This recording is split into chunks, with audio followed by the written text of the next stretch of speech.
Have you ever judged someone so harshly that it physically made you sick when you realized how wrong you were? Well, let me tell you about the day I refused to serve a man because of his clothes, and how discovering his account balance literally made me nauseous. I'm Sarah, and I was a bank manager at one of the most prestigious branches in downtown Manhattan. This is my story, and I'm telling you this because I need you to understand something crucial about human nature, about pride, and about the devastating consequences of judging people based on their appearance. What happened to me changed everything I thought I knew about success, wealth, and what it truly means to treat people with dignity. I still remember that Tuesday morning like it was yesterday, even though it happened 3 years ago. The memory haunts me, keeps me awake at night, reminds me of the person I used to be and the person I never want to become again. I'm sharing this with you, not because I'm proud of what I did, but because I believe my mistake can teach others something valuable, something that might prevent them from making the same horrible judgment I made. Every single day since that incident, I wake up thinking about it, replaying the scene in my mind, wishing I could go back and change everything. But I can't. All I can do is tell you what happened and hope that somehow, someway, my story will make a difference in how you see people, how you treat them, regardless of what they're wearing, or how they look on the outside. That morning started like any other morning in my carefully constructed life. I woke up at 5:30, went through my elaborate morning routine that involved expensive skincare products I'd spent hundreds of dollars on, picked out a designer suit that cost more than most people's monthly rent, and made sure every single hair was perfectly in place. You see, I was obsessed with appearances. Absolutely obsessed. In my mind, the way you looked determined your worth, your value, your place in society. I had worked incredibly hard to get where I was, climbing the corporate ladder one strategic move at a time, networking with the right people, saying the right things, wearing the right clothes, living in the right neighborhood. I had transformed myself from a girl who grew up in a modest middle-class home into someone who lunched at five-star restaurants, drove a luxury car, and managed millions of dollars in assets every single day. My branch was known for catering to high-net-worth individuals, celebrities, business moguls, people who had money and knew how to show it. We had marble floors, crystal chandeliers, leather furniture that cost more than a car, and an atmosphere that screamed exclusivity and wealth. I loved it. I absolutely loved walking into that bank every morning, feeling important, feeling powerful, feeling like I had finally made it. My colleagues were just like me. We all dressed impeccably, spoke in measured tones, and prided ourselves on being able to spot a valuable client from a mile away. We had this unspoken game we'd play, sizing people up the moment they walked through those heavy glass doors, determining in seconds whether they were worth our time or not. I'm ashamed to admit this now, but we'd actually make jokes about people who came in wearing casual clothes or who didn't look like they belonged in our world of wealth and privilege. We'd roll our eyes at each other, share knowing glances, and sometimes we'd make the less desirable clients wait longer than necessary, directing them to the junior staff members while we reserved our best service for the people who looked like they had money. It was cruel, it was wrong, it was everything I now despise about the person I used to be. But back then, I genuinely believed I was just being practical, just being smart about where to invest my time and energy. I convinced myself that appearance was a reliable indicator of wealth, that people with real money knew how to present themselves, knew how to dress for success, knew how to command respect through their outward presentation. I had created this entire philosophy around appearances and success. I believed that if you had money, you showed it. You wore designer labels, you carried expensive accessories, you drove nice cars, you spoke with confidence and authority. I believed that people who dressed poorly or casually simply didn't have the resources or the class to be part of our world.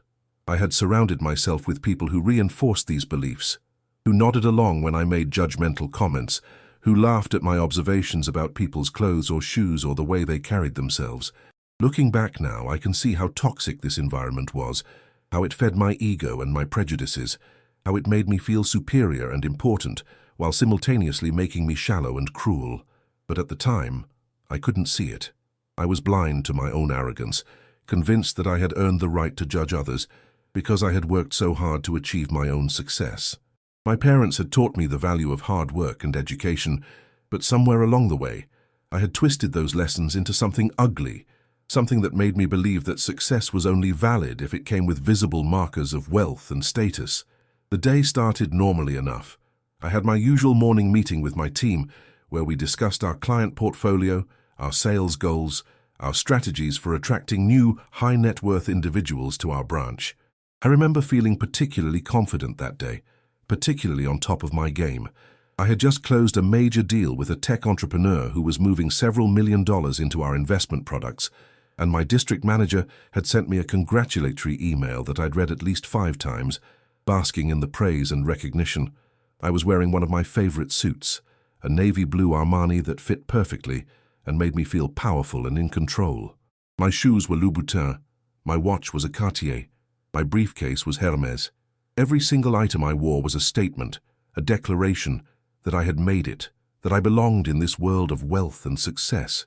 I greeted my wealthy clients with warm smiles and personalized attention, remembering details about their lives, their families, their business ventures.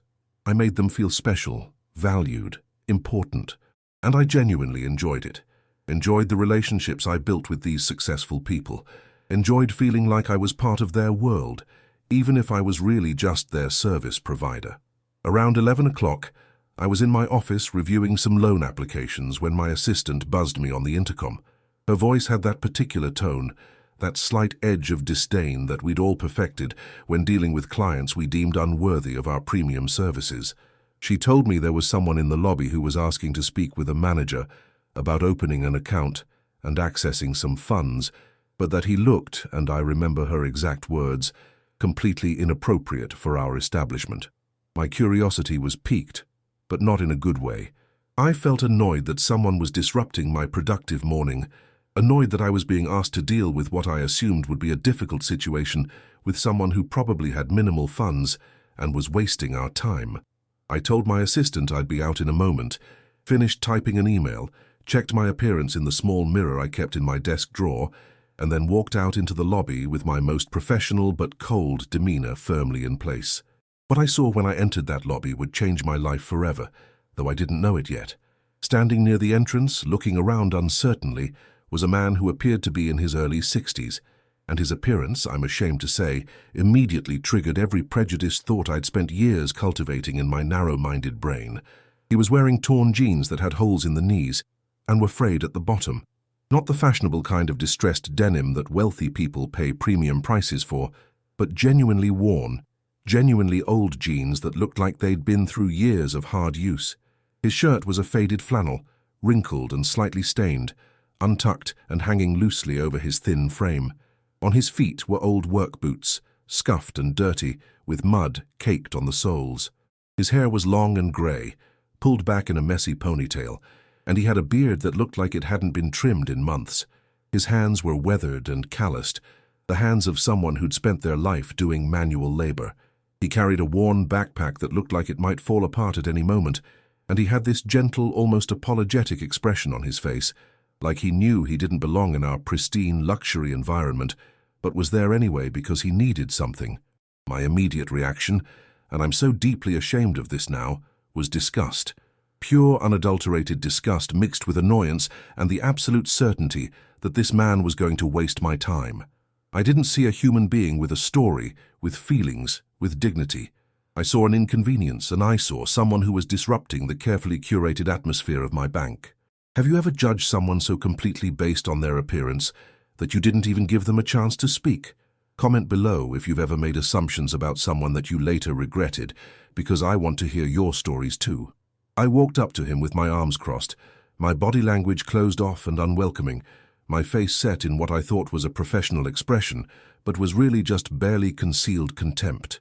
Before he could even fully introduce himself, I had already decided how this interaction was going to go. He started to speak, his voice quiet and polite, saying something about needing to access his account and possibly opening an additional account for some business purposes, but I barely let him finish his first sentence.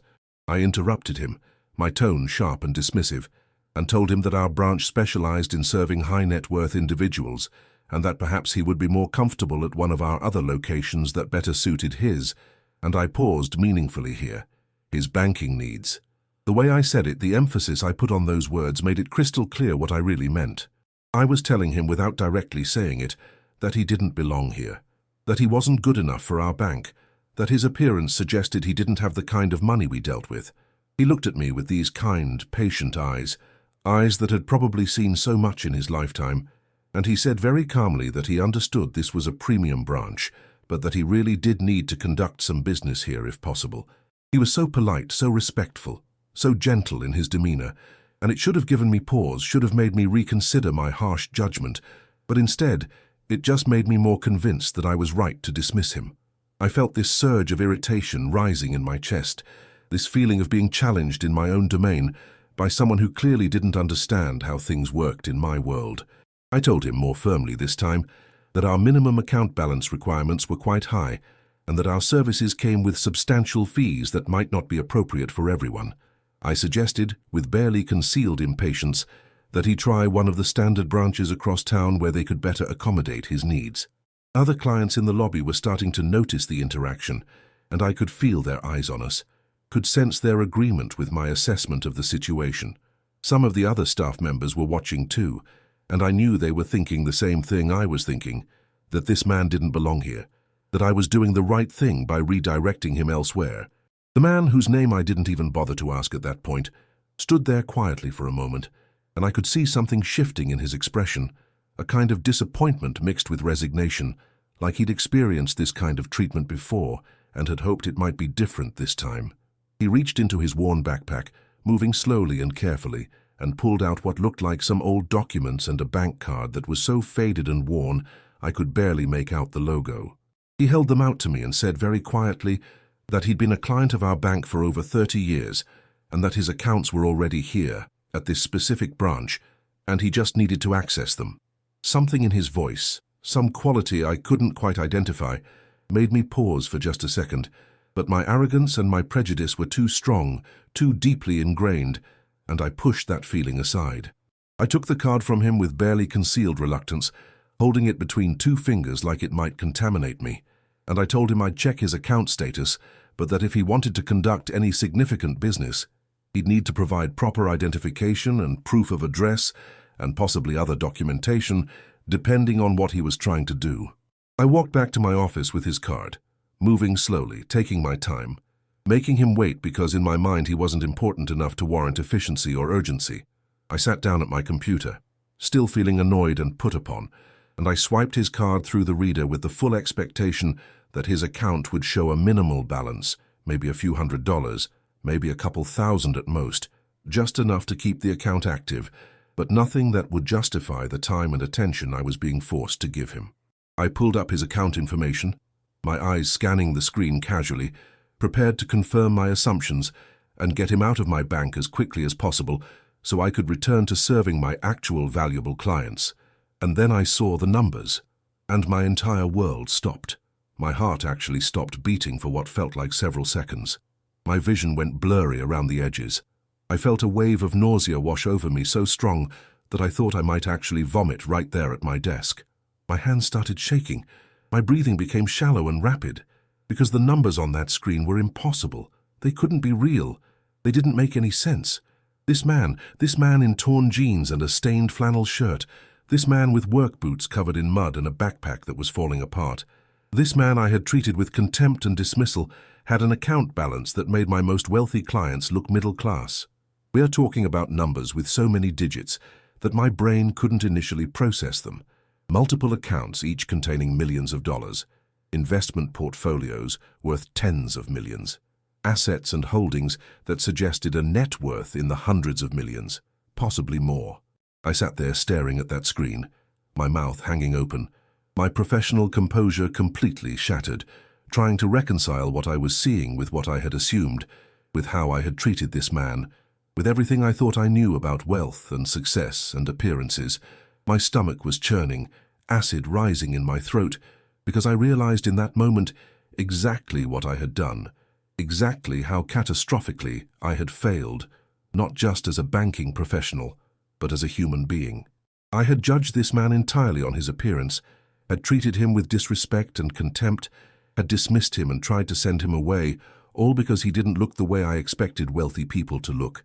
And now I was sitting here looking at an account that represented more money than I would earn in several lifetimes, more money than most people could even imagine having, and that money belonged to the man I had just insulted and belittled in front of my entire lobby.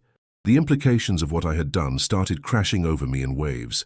The professional consequences, yes, but more than that, the moral failure, the ethical bankruptcy of my actions, the ugliness of my prejudice and my arrogance.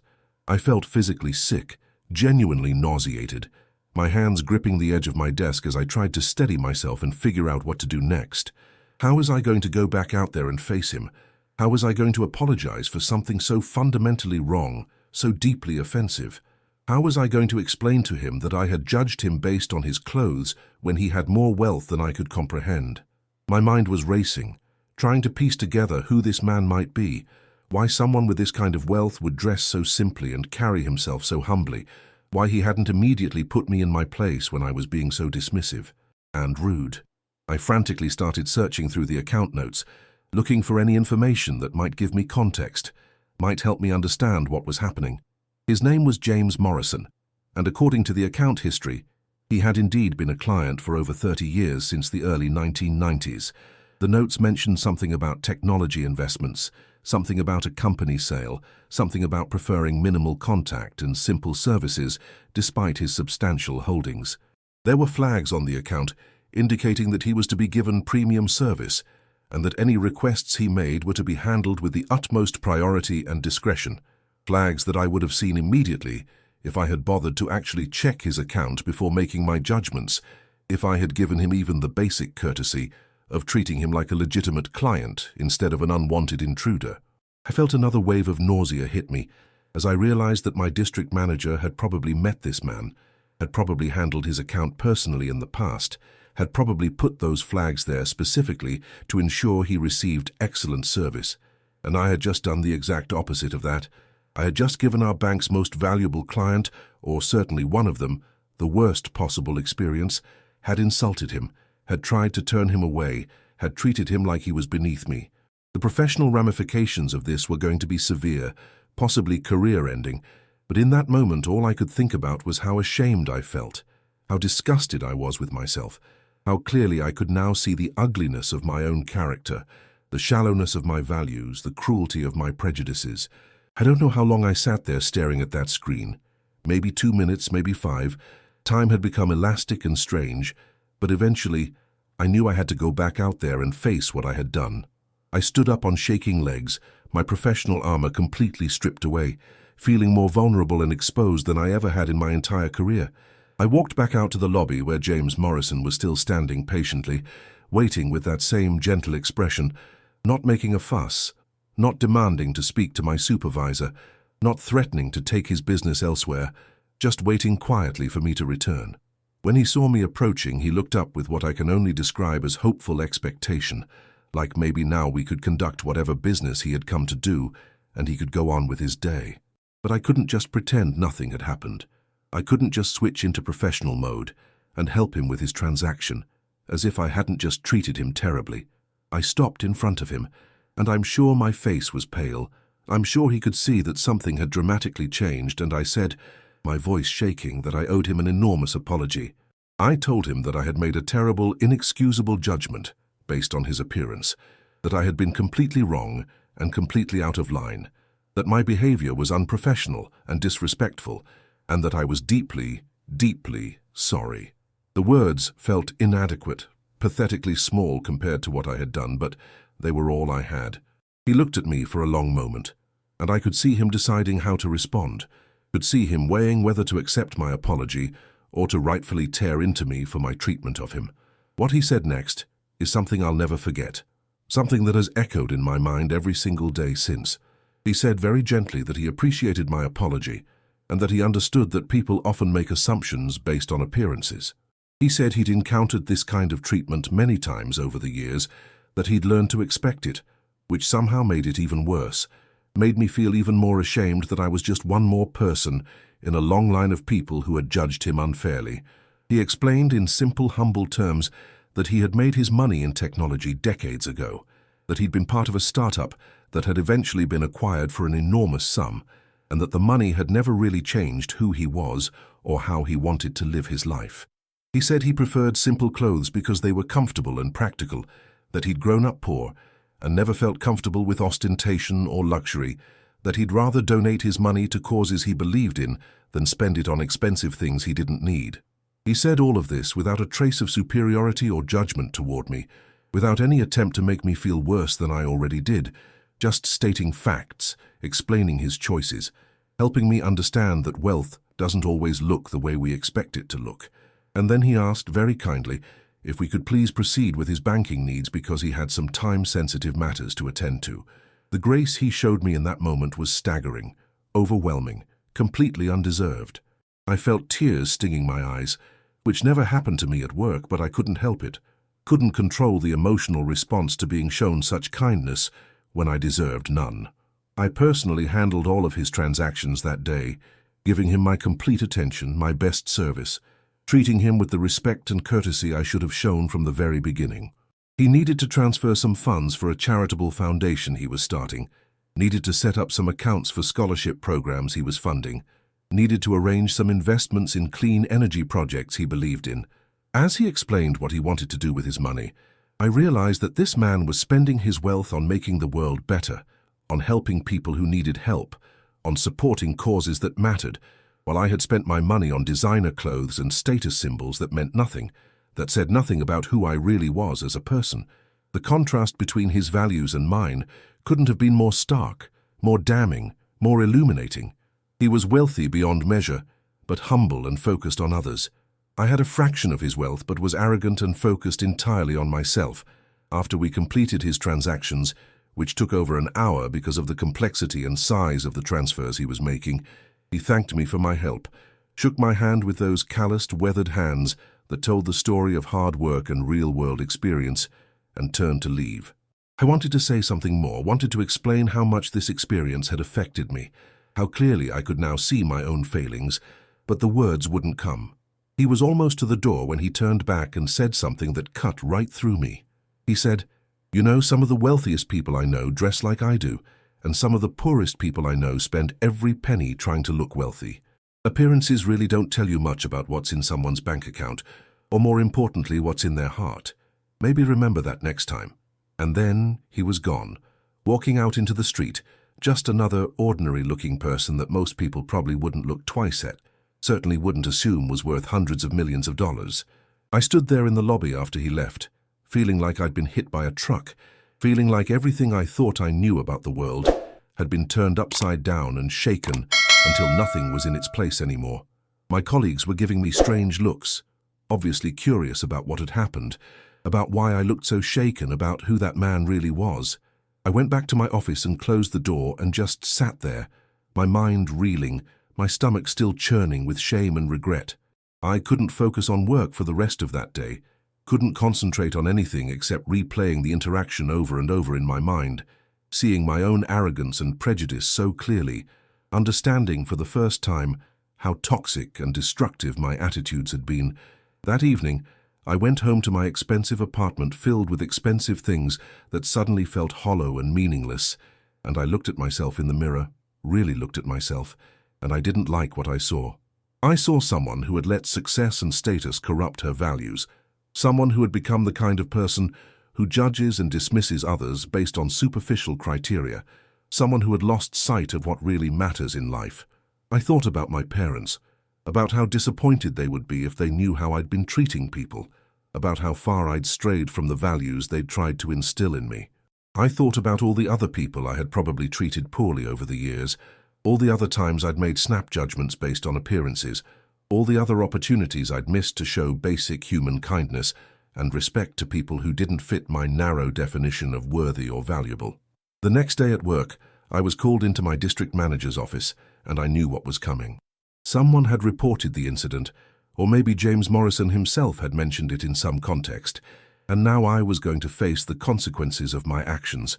My district manager was furious, absolutely furious, and rightfully so. He told me that James Morrison was not just a valued client, but someone who had been with the bank for decades, someone who had referred other high-net-worth individuals to us, someone who had specifically chosen our branch because he valued privacy and discretion. He told me that my behavior was unacceptable, that I had violated every principle of customer service and basic human decency, that I had put the bank at risk of losing not just one major client, but potentially several others connected to him.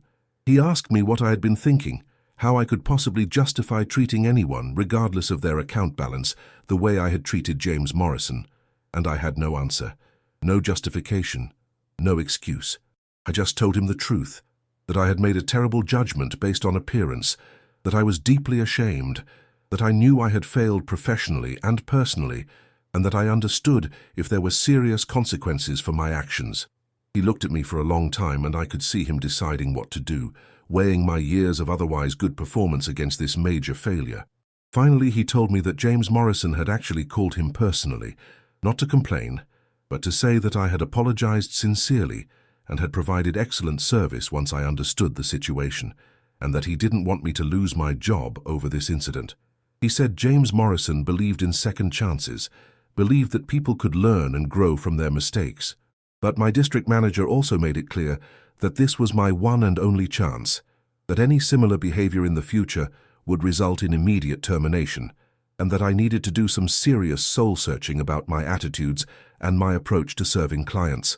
That conversation was a turning point for me, not because of the threat of losing my job, but because of the grace that James Morrison had shown me, even after I had treated him so poorly.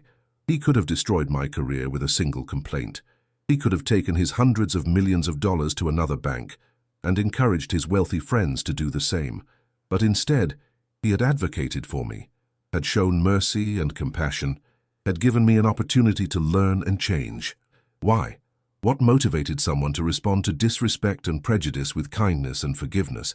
I became somewhat obsessed with understanding James Morrison, with learning more about his life and his philosophy, with trying to figure out how someone could be so successful and yet so humble, so wealthy, and yet so unconcerned with appearances and status.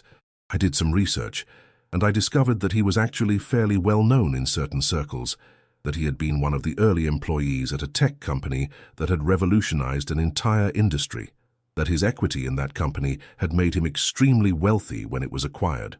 But unlike many tech millionaires and billionaires who bought mansions and yachts and private planes, James Morrison had continued to live simply, had continued to dress in his comfortable old clothes, had continued to drive an old pickup truck and live in a modest house, and had dedicated himself to philanthropic work, to using his wealth to fund education programs and environmental initiatives and support for struggling families.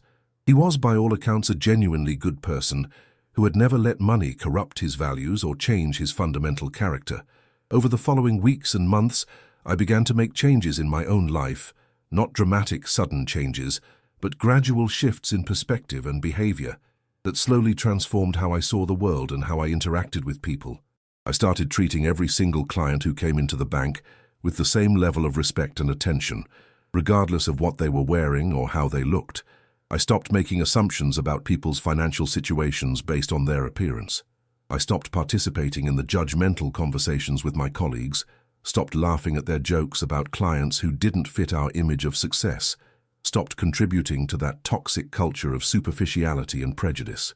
Some of my colleagues noticed the change and asked me what had happened, why I was suddenly being so different, and I told them the story, told them about James Morrison, and about the valuable lesson I had learned the hard way. Some of them dismissed it, said I was being too sensitive or too idealistic, but a few of them seemed to really hear what I was saying, seemed to reconsider their own attitudes and behaviors. I also started reevaluating my own spending habits, my own obsession with designer labels and luxury goods, and visible markers of success. I realized that I had been using expensive things to create an image, to prove something to others and to myself, but that those things didn't actually bring me any real happiness or fulfillment. I started donating more money to charitable causes, started volunteering my time to help with financial literacy programs for underprivileged communities, started trying to use my skills and my position to actually help people instead of just to advance my own career and inflate my own ego. The transformation wasn't easy. I had spent years building up these attitudes and these habits, years surrounding myself with people who reinforced them, years believing that I was right and justified in my judgments and my priorities. Changing meant confronting a lot of uncomfortable truths about myself, meant admitting that I had been wrong about so many things, meant letting go of the identity I had constructed and trying to figure out who I really was underneath all the designer clothes and the professional polish and the carefully cultivated image. There were days when I slipped back into old patterns, days when I caught myself making snap judgments or prioritizing appearance over substance. But each time it happened, I remembered James Morrison standing in that lobby, remembered the numbers on that screen that had made me physically sick, remembered the grace and kindness he had shown me when I deserved neither. And I would correct myself, redirect my thoughts, choose to approach the situation differently. Slowly over time, it became more natural, became less of a conscious effort and more of an instinctive response. I started to genuinely see people differently, to look beyond the surface, to recognize that everyone has a story, everyone has value, everyone deserves to be treated with respect and dignity. Did you know that research shows we make judgments about people within the first 7 seconds of meeting them, and those judgments are heavily influenced by appearance? Have you ever been judged unfairly based on how you looked? I'd love to hear your experiences in the comments. About a year after the incident, I saw James Morrison again. He came into the bank to handle some routine matters, and when he saw me, he smiled warmly and greeted me by name. We talked for a few minutes while I helped him with his transactions, and I took the opportunity to thank him again for his grace and forgiveness, to tell him how much that experience had changed me, how much I had learned from his example. He seemed genuinely pleased to hear this, and he told me something that has stuck with me ever since. He said that he had dressed simply and lived humbly partly because it was comfortable and authentic to who he was, but also partly as a kind of test, a way of seeing people's true character, of identifying who would treat him with respect and kindness regardless of his appearance, and who would judge him based on superficial criteria. He said it was a reliable way to separate genuine people from those who were only interested in wealth and status, to find out who was worthy of his trust and his friendship and his business relationships. He said that most people failed the test, that most people treated him poorly or dismissively when they first met him, but that those who did treat him with respect despite his appearance proved themselves to be people of real character and integrity. He said my initial failure had been disappointing but not surprising, and that my sincere apology and my apparent commitment to changing had impressed him, had suggested that maybe I was capable of real growth and self-reflection. He said he hoped I would continue to treat people well, to look beyond appearances, to remember that you never know who you're really dealing with when you meet someone new. That conversation reinforced everything I had been working on over the past year, validated the changes I had been trying to make, reminded me why it was so important to continue on this path, even when it was difficult, or when I was tempted to fall back into old patterns. I realized that James Morrison hadn't just taught me a lesson about not judging people by their appearance.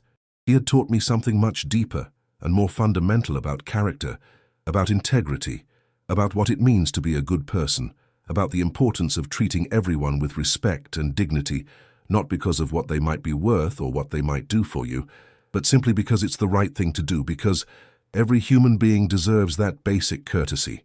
The incident had been humiliating and painful, but it had also been one of the most valuable experiences of my life, a wake-up call that had forced me to confront my own flaws and to make real, meaningful changes. I often wonder what would have happened if I had continued down that path of arrogance and prejudice, if I had never met James Morrison, or if he had reacted differently to my treatment of him.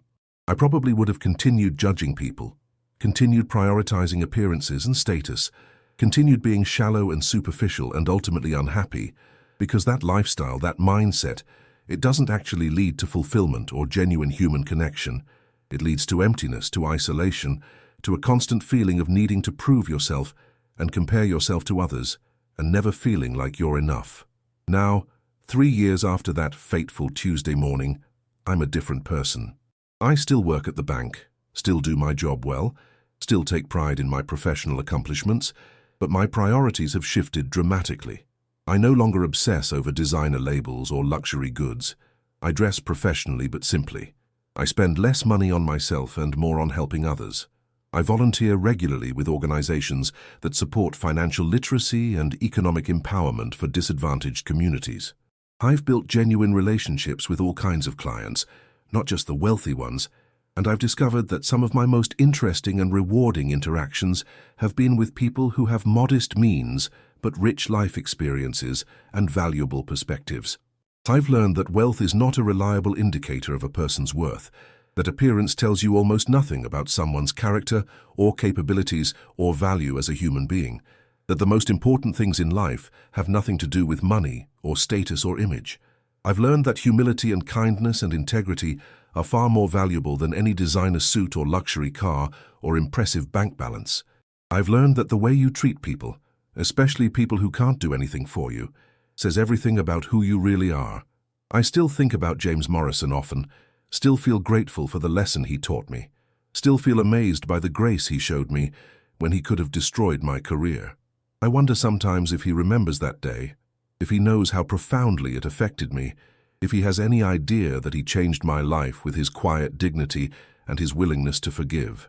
The experience taught me something crucial about judgment and about the danger of making assumptions. We live in a world that constantly encourages us to judge people based on superficial criteria, to make quick assessments based on appearance, to value image over substance. Social media reinforces this every day, showing us carefully curated versions of people's lives, encouraging us to present idealized images of ourselves, teaching us to judge our worth and others' worth based on visible markers of success and beauty and wealth. But that's not real life. Real life is messy and complicated and full of people who don't fit into neat categories, people whose appearance doesn't match their circumstances, people who are far more or far less than they seem at first glance. James Morrison was a perfect example of this, a man worth hundreds of millions of dollars who looked like he might be struggling to get by, who dressed in worn clothes and carried an old backpack and could have easily been dismissed as unimportant or unworthy of attention. And I'm sure there are people who dress in expensive clothes and drive luxury cars who are drowning in debt, who are desperately trying to maintain an image that doesn't match their reality, who are just as trapped by their obsession with appearances as I used to be. The point is, you can't know someone's story by looking at them. You can't determine their value or their worth or their character by their clothes or their car or their accessories. You have to actually talk to them, listen to them, give them a chance to show you who they really are. I want to share this story with you not to make you feel sorry for me or to excuse my behavior, because what I did was inexcusable, but to help you avoid making the same mistake I made. If you take nothing else from this story, please take this. Treat everyone with respect and kindness, regardless of how they look, regardless of what you think you know about them based on their appearance. Give people a chance. Listen to their stories. Don't make assumptions. Don't judge based on superficial criteria. You never know who you're really dealing with. And more importantly, every person deserves to be treated with dignity and respect simply because they're human, not because of what they're wearing or what they might be able to do for you. The shame I felt when I saw James Morrison's account balance was visceral and overwhelming, but it was also instructive, a powerful reminder of how wrong we can be when we judge based on appearances, how much we can miss when we let our prejudices and our assumptions guide our interactions with others. I'm grateful for that feeling now, as painful as it was, because it woke me up, forced me to change, set me on a better path. But I wish I hadn't needed that dramatic moment to learn the lesson. I wish I had been wise enough and humble enough to treat people well all along. So please learn from my mistake. Don't wait for your own James Morrison moment to realize that appearances mean nothing and that character means everything. Start today. Look at how you treat people, especially people who can't help you or advance your career or add to your status. Look at the assumptions you make, the judgments you pass, the ways you prioritize some people over others based on superficial criteria, and then choose to do better. The truth is, that moment when I saw those numbers on the screen, when I felt physically sick with shame and regret, when I realized how catastrophically wrong I had been, that was both the worst and the best moment of my professional life. The worst because it forced me to confront ugly truths about myself that I had been avoiding for years.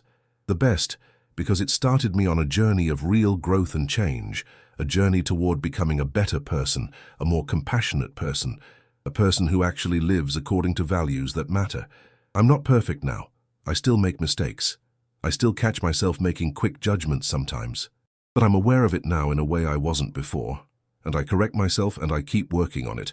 Keep trying to see people as they really are rather than as I assume them to be based on external factors.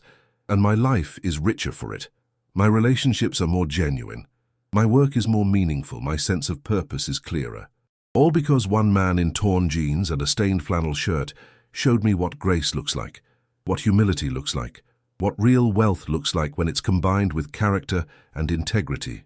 If there's one thing I want you to understand from my story, it's this.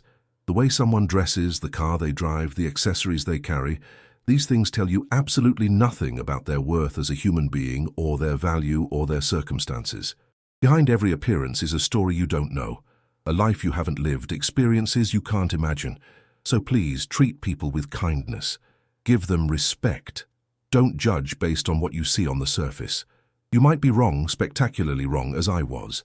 And even if you're right, even if someone really is struggling or poor or different from you, they still deserve to be treated with dignity and compassion. Looking back now, I can see how that single interaction changed the entire trajectory of my life and my career. I'm still a bank manager, but I'm a very different kind of bank manager than I was 3 years ago. My branch has actually become known for exceptional customer service across all client demographics, not just high net worth individuals. We've implemented training programs about unconscious bias and the importance of treating every client with respect. We've changed our culture from one that prioritized appearances and status to one that values genuine service and human connection. And honestly, our business has grown because of it. We've attracted clients who are tired of being judged and dismissed at other branches. Clients who appreciate being treated well regardless of their account balance. Clients who have told their friends and family about their positive experiences with us. It turns out that kindness and respect are actually good for business, not just good for the soul. Who knew? Well, probably a lot of wise people knew, but I certainly didn't, until James Morrison taught me that lesson in the most memorable way possible. The physical sensation of nausea I felt when I saw his account balance has never fully left me. Even now, 3 years later, when I think about that moment, I feel a flutter of queasiness in my stomach, a physical reminder of the shame and regret I experienced. But I'm grateful for that feeling because it keeps me honest, keeps me vigilant, keeps me committed to treating people well. It's my internal alarm system that goes off whenever I start to slip into old patterns of judgment or assumption. I want to emphasize something important here, because I think it's easy to hear this story and think it's just about not judging wealthy people who dress casually, but that's not the point at all. The point is not to treat people well because they might secretly be rich. The point is to treat people well because they're people, because kindness and respect are moral imperatives that have nothing to do with someone's bank account or social status or potential value to you. James Morrison could have had $5 in his account, and I still should have treated him with courtesy and professionalism. The fact that he had hundreds of millions made my treatment of him even more professionally disastrous, yes, but it was already morally wrong regardless of his wealth. I shouldn't need the motivation of someone potentially being valuable to me to treat them well. I should treat everyone well simply because it's the right thing to do. That's the real lesson here. That's what I had to learn. And it's a lesson our society desperately needs because we've created this culture where we evaluate people based on what they can do for us, based on their perceived status or wealth or influence, and we treat them accordingly. But that's backwards, that's wrong, that's not how human beings should interact with each other. We should treat people well because they're human, period. Not because they're rich or powerful or famous or useful to us, but simply because they exist and they deserve basic dignity and respect. So here's my call to action for you, and I really hope you'll take this to heart, because it matters. It really matters. First, I want you to comment below about a time when you were judged unfairly based on your appearance, or a time when you judged someone else and later realized you were wrong. Share your stories because I think when we're honest about these experiences, when we acknowledge that we all make these mistakes, we can learn from each other and do better collectively. Second, I want you to really think about how you treat people in your daily life. Think about the assumptions you make, the snap judgments you pass, the ways you prioritize certain people over others based on how they look or what you think you know about them. And then I want you to commit to changing that, to treating everyone with kindness and respect, regardless of their appearance or status or anything else. Third, if this story touched you at all, if it made you think differently about judging people by their appearance, If it reminded you of the importance of treating everyone with dignity, please leave a like on this video. It helps me know that these stories are resonating with you and encourages me to keep sharing experiences that might help others learn and grow. Fourth, please subscribe to Through My Eyes for more real stories about real experiences, about the lessons we learn the hard way, about the moments that change us and help us become better people. Hit that subscription button and turn on notifications so you don't miss future stories. And finally, share this video with someone who needs to hear it. Someone who might be making the same mistakes I made. Someone who could benefit from understanding that appearances mean nothing and character means everything. Let's spread this message as far as we can because the world needs more kindness, more respect, more people who treat others well regardless of external factors. Thank you for listening to my story. Thank you for not judging me too harshly for my failures. Thank you for being part of this community, where we can share our experiences and learn from each other. I'm still working on being better every day, still learning, still growing, and I hope you are too. Remember, you never know who you're really dealing with when you meet someone new, but more importantly, it shouldn't matter. Treat everyone like they matter because they do. See you in the next story, and until then, keep looking past the surface to see the real person underneath.